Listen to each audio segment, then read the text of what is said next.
So my name's Morgan. I'm the Marketing Manager for the British Esports Association. I work very closely with the Content Director, who is Dom Sacco.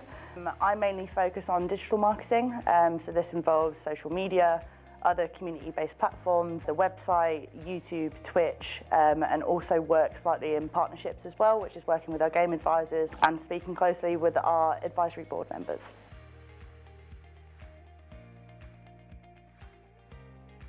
So I first started in esports competing. My dad got me into Call of Duty from a young age. So I remember he had the original Xbox and he had Call of Duty 1, 2 and 3. So whenever he wasn't playing, I obviously took advantage of that and kept playing them up until the Xbox 360 was launched. Realised I started to get relatively good. Started playing COD 4 game battles and then kept playing up until I'd say Black Ops 1, and then discovered Deserto. At the time they used to do forums where you'd be able to speak with different people throughout the community, arrange practice games, find teams and so on and so forth. And I came across a thread that two other females had posted mentioning about forming an all-female team for an event at the Emirates Stadium called EGL 4. And I responded back to them. We did some practice games, see how we gelled together, and I believe we were the first all-female roster in Europe to attend an event. And a lot of publicity came up from this, and we joined, at the time, a prestigious organisation called Team Foreign. They were quite big within the Call of Duty scene in the early days, probably up until about Black Ops 2. And spent years competing on Call of Duty. After this, in a mixture between female teams and mixed teams, and it generated quite a lot of press opportunities. I ended up doing a documentary with Channel 4. I was interviewed on Vice. There were numerous other things that happened during that time. And yeah, I basically played competitively for several years, made a name for myself. I was predominantly known for taking it slightly more seriously. There was a term at the time called e-girls, and I was far from that. I learned how to brand myself properly and come across the way I wanted to. But basically my esports history is all Call of Duty based and FPS gaming, and here we are.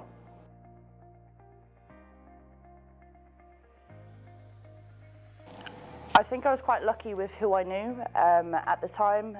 They are the people who introduced me to Deserto, which was a bigger, competitive forum at the time for Call of Duty, and I got linked to the article that had the female team wanting more players, and eventually learnt new people from playing, and it just kind of stemmed into such a bigger deal than I anticipated.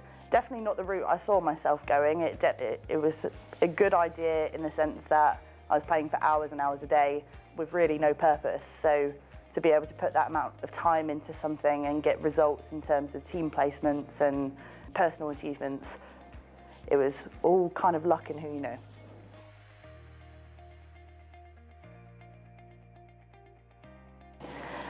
There has definitely been a fair share of challenges being a woman in esports, especially starting off by competing.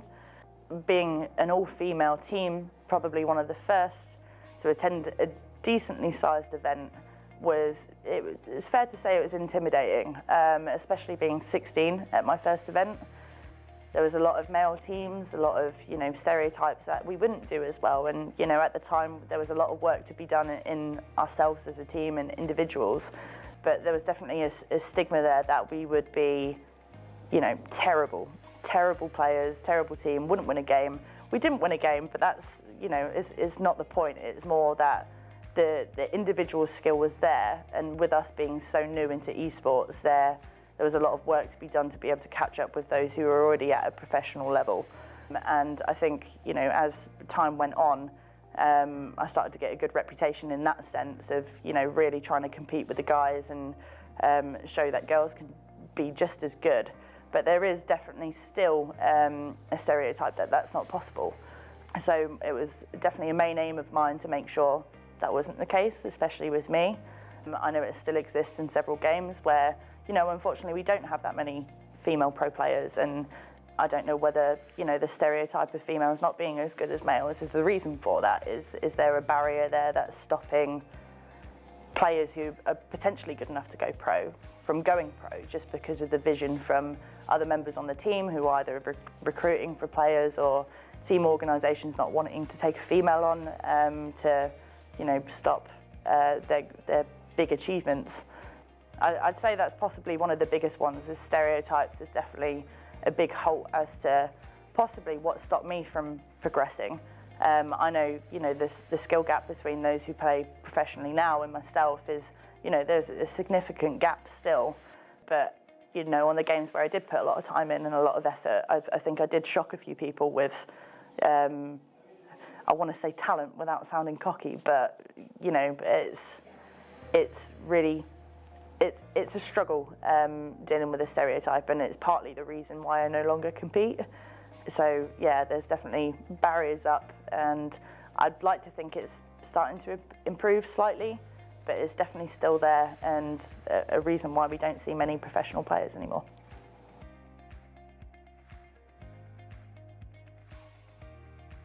I would definitely say the way forward would be breaking down those barriers. I think we've already started to see that in most recent news with the Hearthstone player who won the tournament and was a female, and I think that was one of the biggest achievements to date from a female in esports, especially as a pro player, and there's definitely getting a lot of press around it, and it's definitely something that should be celebrated. It's tough to say, what exactly needs to be put in place to help this, change. I guess it's just all the females who do want to become a professional player to really put in the time and the effort, and together as a community, as females in esports, we can help, change the future.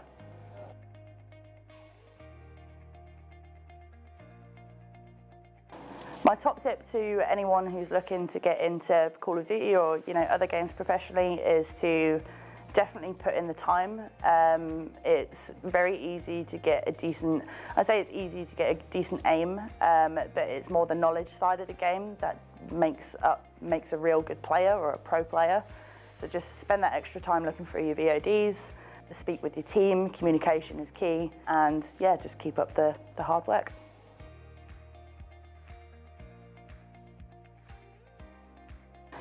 So I stopped playing professionally or seriously probably about 3-4 years ago, but I decided to focus predominantly on my career. I knew I spent several years on the game, went to several events, and although some good achievements came out of it, I couldn't really see it being a great career path for me. The odds were slim. And especially now when you look at Call of Duty franchising in the Pro League, the chances are definitely more slim. So it's just knowing when to take a step back and use that knowledge you've already got and implement it into something else.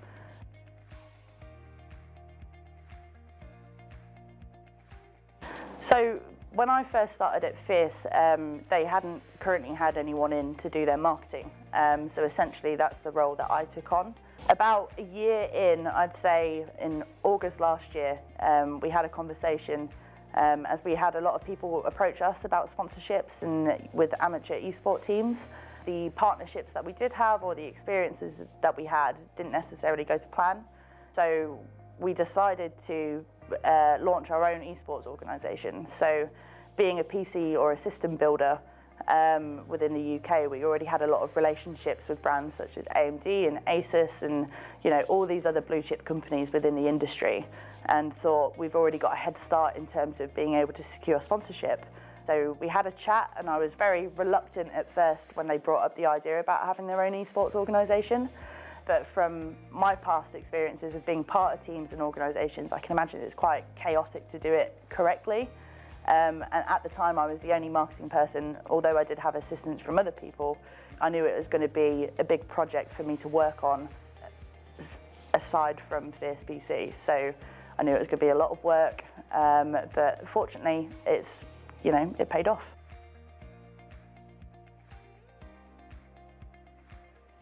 Tough to say what my biggest achievement is. Fierce Esports is still, like a first love for me. It was a lot of fun putting everything together and managing the relationships within, and it's definitely up there. I think I've had a very unique route into esports, especially from playing to begin with. So there's some things, as embarrassed I get when talking about the things like the Channel 4 documentary and Vice interviews and all that other stuff, that's something I definitely do not regret, and it's really, helped me personally build things like confidence, and it's basically put me where I am now. So I think it's a combination of several different things. Fierce Esports probably being, I'd say ranking first, second, as well as the semi-professional route into Call of Duty.